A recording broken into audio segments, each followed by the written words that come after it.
Hi வணக்கம். உங்கள் ஆனந்த கண்மணி. ஆனந்த நாவல் கீதம் சேனலை சப்ஸ்கிரைப் பண்ணுங்கள். கூடவே பெல்லைக்கான ப்ரெஸ் பண்ணுங்கள். லைக் பண்ணுங்கள், கமெண்ட் பண்ணுங்கள், ஷேர் பண்ணுங்கள். வாங்க நாம் இப்போ கதை கேட்க போகலாமா? சுபலதாவின் மெய் உயிர்மையானதோ அத்தியாயம் 28. நீங்கள் மட்டுமில்லை, எனக்கும் தான் நம்ப முடியலை என்றாள் யாத்விகா. ஆமாம் ஆமாம், அவர் உனக்கு விருப்பமா என்று கேட்டதே நீ அவரை பார்த்தால் அரண்டு ஓடி மறைவாய். அந்த நம்பிக்கையில்தான் நீ அவரை வேண்டாம்னு சொல்லிவிடுவாய் என்ற நம்பிக்கையில்தான் வாயை விட்டுட்டார். இல்லைனா இவ்வளவு சுலபமாக அவர் யார் பேச்சையும் கேட்க மாட்டார். அது பாட்டியாக இருந்தாலும் சரி என்றாள். எனக்கும் அதே எண்ணம்தான். அவன் மேல் உள்ள பயத்தில் இவள் அவனை வேண்டாம் என சொல்லி விடுவாள் என்ற பயம்தான் எனக்கு.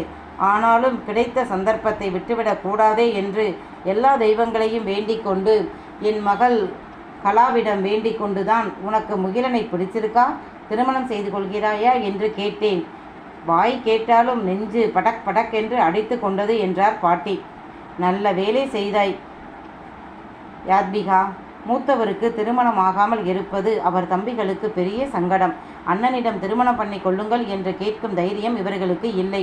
பாட்டி பலமுறை கேட்டு மறுத்துவிட்டார். ஏன், உன்னை திருமணம் செய்து கொள்ள சொல்லி எத்தனை முறை பாட்டி அவரிடம் கெஞ்சினாங்க. அவர் பிடிகொடுக்கவே இல்லையே. பாட்டி உனக்கு திருமணம் பேசுவதை விட்டுவிட்ட பிறகு வேறு வழியின்றி தான் எப்படியாவது உனக்கு திருமணம் ஆனால்தான் அவருக்கு நிம்மதி என்று அவரே முன்னின்று இந்த சென்னை மாப்பிள்ளையை பேசி முடித்தார். ஆனாலும் மாமியார் எப்படி அவங்களை தேடி பிடித்து போய் உன் பெரியப்பாவின் நிலையை இவருக்கு சாதகமாக பயன்படுத்தி பேசின திருமணத்தை நிறுத்திவிட்டாரே. உன் மாமியாருக்கு பயந்துதான் வெளிப்படையா எந்த விஷயமும் முகிலன் சொல்லாமல் இருந்தான். அப்படியும் அவள் மாப்பிள்ளை வீட்டாரை அவர்கள் தங்கியிருந்த ஹோட்டலுக்கே போய் பார்த்து பேசி இருக்கிறாள். அதுவும் இப்ப நல்லதாகவே போய்விட்டது. என் சின்ன மகளின் பெண்தான் இந்த குடும்பத்தின் மூத்த மருமகளா வரணும் என்று இருந்திருக்கு. அதனால்தான் முகிலனின் திருமணம் அன்று நின்று போய் இருக்கு. அன்று உன் மாமியாரால் தான் முகிலன் திருமணம் நின்றது. இன்று அதே மாமியாரால் தான் அவன் திருமணம் நடந்திருக்கு என்றார் பாட்டி. பிறகு நிஷாந்தியை தன் அருகே கூப்பிட்ட பாட்டி, ராத்திரிக்கு நீயும் அருக்காணியும் சேர்ந்து அவன் அறையை அலங்காரம் பண்ணுங்க. பாட்டி, பூ வேணுமே. ஆமாம், முகிலனுக்கு ஃபோன் பண்ணுறேன் என்ற பாட்டி வழக்கம்போல் முகிலனுக்கு ஃபோன் அடிக்க சொல்லி யாத்விகாவிடம் சொல்ல அவளும் தன் ஃபோனில் இருந்து அடித்தாள். இவள் அழைப்பை பார்த்த முகிலனுக்கு கடுப்பாக இருந்தது. எப்போதும் அவள் ஃபோனில் இருந்துதான் பாட்டி அழைப்பார். அப்போதெல்லாம் வராத கோபம் இப்போது அவள் என்னை பார்த்ததும் வந்தது. சைலண்டில் போட்டுவிட்டான். பலமுறை அடித்தவள், பாட்டி அவங்க எடுக்கலை என்றாள். விடுங்க பாட்டி, நான் என் வீட்டுக்காரர்கிட்ட சொல்லி வாங்கி வர சொல்கிறேன் என்றாள் நிஷாந்தி. அது சரி வராது நிஷாந்தி. உன் புருஷன் அவன் அம்மாவுக்கு பயப்படுவான். சரி விடு. என்னமோ அவன் பிறந்த நேரம், அவனுடைய திருமணத்திற்கு அவனே எல்லாம் கவனிக்க வேண்டியதாக இருக்கு. தம்பி 2 பேருக்கும் தங்கச்சிக்கும் அவனே நின்று எல்லா ஏற்பாடும் பண்ணினான். ஆனால் அவனுக்கு யாரும் எதுவும் செய்யலை என்றாள் பாட்டி. நிஷாந்திக்கு பாட்டி இப்படி சொன்னதும் குற்ற உணர்வாக இருந்தது. உண்மையில் முகிலன் இல்லை என்றால் இவர்கள் திருமணமே நடந்திருக்காது. தம்பிக்காக அவன் எதை செய்யவும் தயாராக இருந்தான். ஆனால் இன்று அவருக்காக ஒன்று செய்யக்கூட தம்பிகள் பயப்படுறாங்க. என்ன குடும்பம் இது என்று நொந்து கொண்டாள் நிஷாந்தி. பல முறை முயற்சி செய்தும் முகிலன் போனை எடுக்கவே இல்லை. ஆனாலும் நிஷாந்தி அருக்காணி உதவியுடன் முகிலனின் அறையை சுத்தப்படுத்தி புது மெத்தை விரிப்பு, தலையணை உரை, ஜன்னல் திரைச்சீலை, சோஃபா கவர்கள் என்று அத்தனையும் புதிதாக மாற்றி ரூம் ஃப்ரெஷ்னர் அடித்துவிட்டு பாட்டி கொடுத்த ஸ்வீட்டை வைத்துவிட்டு, அருக்காணி பால் காய்ச்சி எடுத்துக்கிட்டு வாங்க என்றவள் யாத்விகாவை குளிக்க வைத்து புது சேலை கட்ட வைத்து எளிமையான அலங்காரத்துடன் அவளை முகிலனின் அறைக்கு அழைத்து சென்றாள். ஏசியின் இதமான குளிரும் இதமான லாவெண்டர் வாசனையும் மனதை கிறக்கத்தான் செய்தது. கோமலவள்ளி நிஷாந்தியின் நடமாட்டத்தை கவனித்து கொண்டுதான் இருந்தார். கோபம் சுறுசுறுவென தலைக்கு ஏறியது. ஆனாலும் அடக்கி கொண்டார். கோபப்பட்டு இனி எதையும் சாதிக்க முடியாது. அமைதியாக இருந்து சரியான சூழ்நிலை வரும்போது எதையும் செய்யணும் என்று நினைத்து கொண்டாள். இரவு 12 மணி வரை யாத்விகா முகிலனை எதிர்பார்த்து அறையில் காத்திருந்தாள். யாத்விகா பாட்டி காலில் விழுந்து ஆசீர்வாதம் வாங்கிய போது, யாத்விகா, நீ ரொம்ப சூதானமாக முகிலன் கிட்ட நடந்துக்க. ஏன்னா இப்போ அவன் உண்மையில் ரொம்ப கோபத்தில் இருக்கான். நீ அவனை வேண்டாம்னு சொல்லி விடுவாய் என்று ரொம்ப நம்பினான். நல்ல வேளை நீ பயப்படாமல் உறுதியாக இருந்தாய். அதனால் உன்மேல் அவனுக்கு கோபம். இப்ப அவன்கிட்ட எதிர்த்து பேசாதே. கொஞ்ச நாள் போனதும் அவன் கோபம் குறைந்துவிடும். அப்புறம் உன்னை நல்லா வச்சுக்குவான் என்று சொல்லி பேத்தியை அனுப்பி வைத்தார். யாத்விகா என்னமோ 12 மணி வரைதான் காத்திருந்தாள். ஆனால் கோமலவல்லி விடிய விடிய பொட்டு கண்ணுறங்காமல் விழித்தபடி ஹாலில் முகிலன் வருகிறானா என்று காத்திருந்தாள். அவன் இரவு வரவே இல்லை என்றதும், நான் நினைத்தது தான் சரி. முகிலன் இவளை விரும்பி திருமணம் பண்ணலை, பாட்டியின் வற்புறுத்தலுக்காக வேறு வழியில்லாமல் தாலி கட்டி இருக்கான் என்று நினைத்து தனக்குள் சிரித்து கொண்டார். காலையில் வழக்கம்போல் கண்விழித்த யாத்விகா சுற்றுமுற்றும் பார்க்க அறை அப்படியே எந்த மாற்றமும் இல்லாமல் இருந்தது. அவர் இரவு வரவே இல்லையா?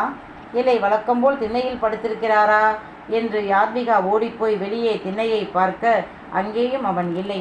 அவள் ஓடிப்போய் பார்ப்பதை கண்ட கோமலவல்லி, ரொம்ப சந்தோஷமாக வாழ போகிறதா நினச்சி அவனை கல்யாணம் பண்ணிக்கிட்டியா? அவனோட முரட்டுத்தனமும் கோபமும் உனக்கு தெரியாது.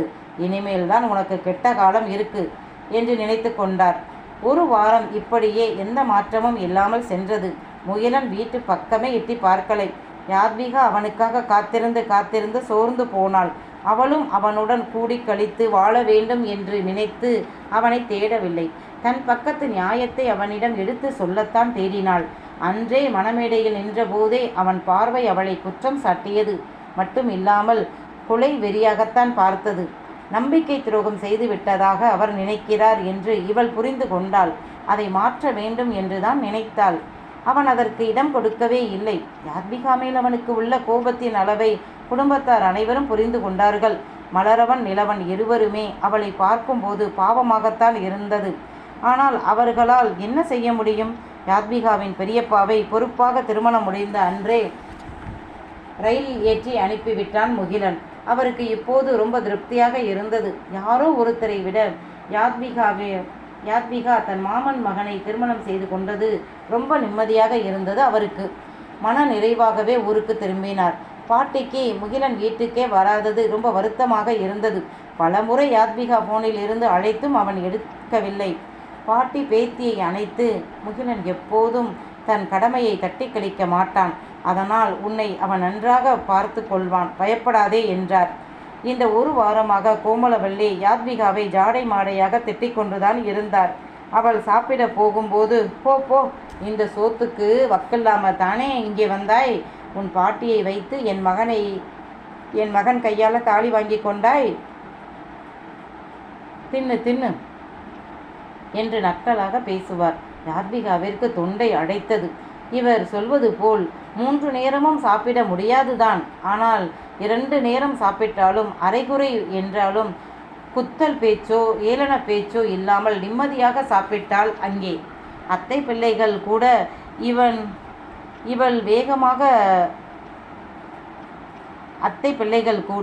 இவள் வேகமாக சாப்பிட்டால் பசி அதிகம் போல என்று அவர்கள் தட்டில் இருந்து ஒரு வில்லல் ரொட்டியை பீத்து இவள் தட்டில் போடுவார்கள். அத்தை மகன் குரோஷித்து தான் மூத்தவன். அவனுக்கு சினிமா மேல் தீராத காதல். அதனால் மும்பை போய்விட்டான். அத்தை திட்டிக்கொண்டு இருந்தார். ஒரு வேலைக்கு போகக்கூடாதா? இவன் 4 காசு கொடுத்தால் வீட்டுக்கு செலவுக்கு நல்லா இருக்குமே என்று நினைத்தார். அவன் மும்பையில் என்ன செய்கிறான் என்றே யாருக்கும் தெரியாது. பாட்டி இப்போது படுத்த படுக்கையாகி விட்டார். இத்தனை நாள் அவர் எழுந்து நடமாடியதே தன் பேத்தியின் கழுத்தில் தாலி ஏற வேண்டும் என்றுதான். இப்போது அந்த கடமை முடிந்து விட்டது. கோபம் தீர்ந்ததும் பேரன் பேத்தியை ஏற்றுக்கொள்வான் என்ற நம்பிக்கை இருந்ததால் பேத்தியை பற்றி பெரிதாக அவர் அலட்டிக் கொள்ளவில்லை. அதற்கு அவர் உடம்பும் ஒத்துழைக்கவில்லை. யோகவல்லி நடைமாட்டம் இல்லாமல் படுத்த படுக்கையானதும் கோமலவல்லி தன் திட்டத்தை செயல்படுத்த தொடங்கினார். முதல் வேலையாக, அருக்காணி, நீ வேலையை விட்டு நில்லு என்றார். அப்புறம் பாட்டியை கவனிக்க என்று அவள் இழுக்க, அதுதான் அவரோட அருமை பேத்தி யாத்விகா இருக்காளே, அவளும் 3 வேளையும் மூக்கு பிடிக்க தின்னுட்டு சும்மா தானே கிடக்கா, அவளே இனி பாட்டியை பார்த்து கொள்ளட்டும் என்றார். யாரும் பதில் சொல்லவில்லை. என்ன என்று யாத்விகாவை பார்த்து அதட்டி கேட்க, செய்கிறேன் என்றாள் யாத்விகா. அருக்காணி நேராக சென்றது முகிலனிடம்தான். விஷயத்தை சொன்னதும், உண்மைதானே, அவளே பாட்டியை பார்த்துக்கட்டும், உங்களுக்கு வேற வேலை வாங்கி தருகிறேன் என்றான். இல்லப்பா, உங்ககிட்ட ஒரு வார்த்தை சொல்லிட்டு போகத்தான் வந்தேன். உங்கள் அப்பா கேட்டுக்கிட்டதுக்காகத்தான் இத்தனை நாள் இருந்தேன். இனி என் மகள் வீட்டுக்கே போய்விடுவேன் என்று சொல்லி கிளம்பி விட்டார்.